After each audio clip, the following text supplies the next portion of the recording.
All right, guys, so we are looking at the pitches of the treble clef.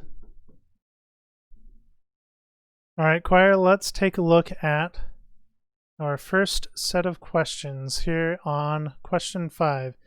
Identify the pitch names for measures 1 through 6.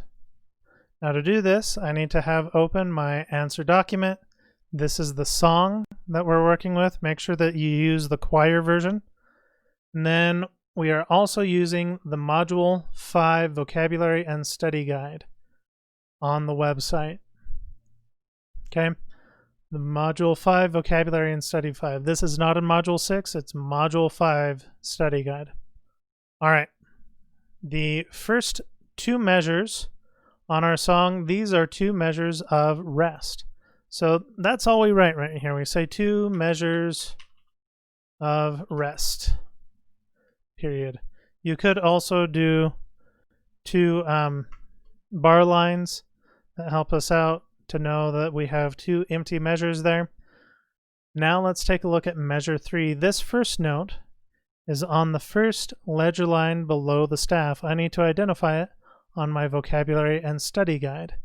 Right here on the vocabulary and study guide, I find my first note below the staff, first ledger line below the staff, and that one is middle C. Now when we're writing down the pitch names, we only write C. Okay, the next one is the first space below the staff. So that one is over here on the Module 5 Vocabulary and Study Guide, the first space below the staff, and that one is a D. Okay, so we have C, D, and what's this last one? It is on the bottom line of the treble clef. That one is an E. New measure. Next up, we have the space below the treble clef, first line of the treble clef, first space of the treble clef. Okay, we've already identified these. This first space below is a D. First line is an E. First space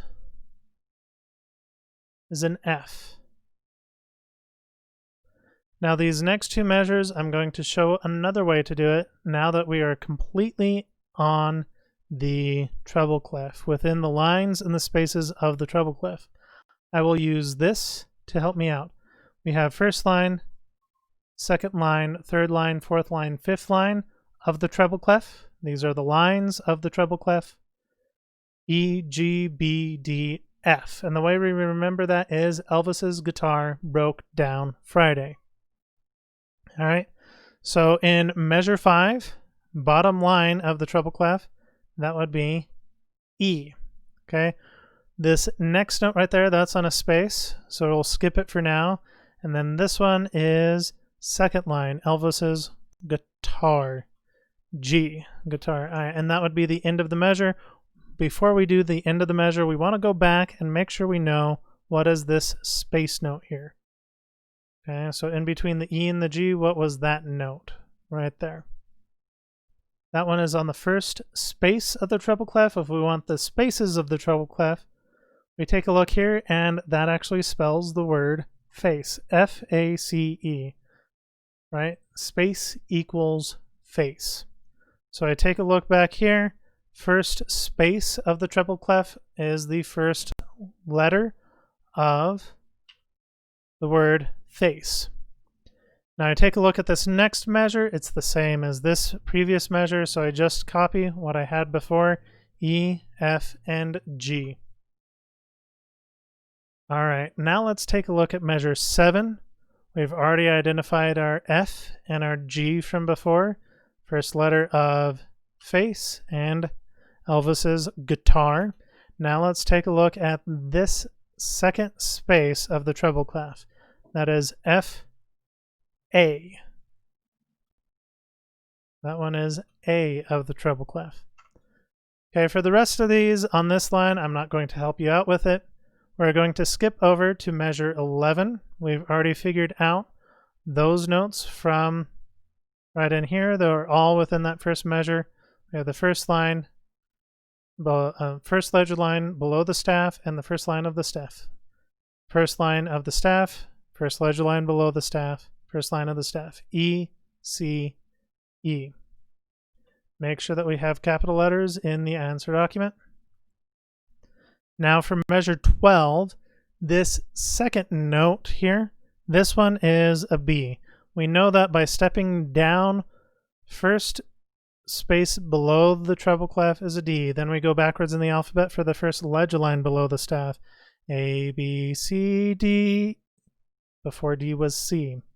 Now we need to find the note before C. A, B, C, B. Okay, so this note right there is a B. So that second measure, we start with a D, then we have a B, and then we have a D. We do want a space in between each pitch name. All right, now the rest of these, through the rest of that, are all identified up here.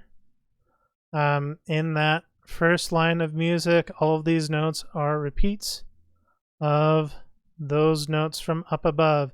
You can use whatever method you would like to identify these notes. Okay, and that is all we have on the spaces of the treble clef.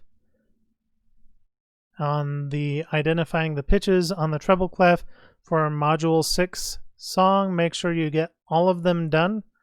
And remember, be better than you were yesterday.